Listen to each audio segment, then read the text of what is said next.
Another 24 hours of fighting in Aleppo killed dozens of civilians and chased away entire families with children in tow.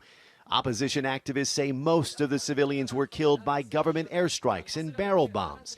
One of the airstrikes destroyed an ambulance and shelters at a displacement camp in the western countryside of Aleppo, where refugees pleaded for help. There is no military here. They are all civilians, refugees. Look at their belongings. Every time we go somewhere, we get targeted. Where are we supposed to go?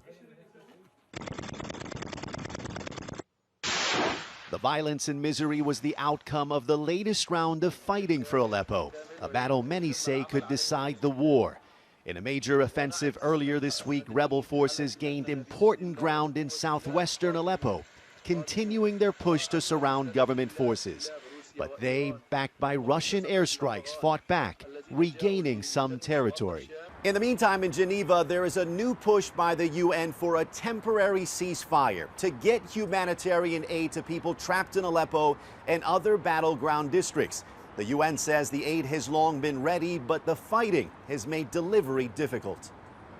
UN aid envoy Jan Egeland expressed disappointment at the lack of progress. It is heartbreaking, really, for humanitarian workers that are ready with supplies, with trucks, with people who are willing to risk a lot to go to places that we were prevented from reaching 60% of the 1.2 million that we had hoped to go to. The UN says intense diplomacy is underway to establish in the coming days a temporary ceasefire in Aleppo, but with new opposition video showing rebel fighters preparing for another offensive in Aleppo and government forces continuing their own charge.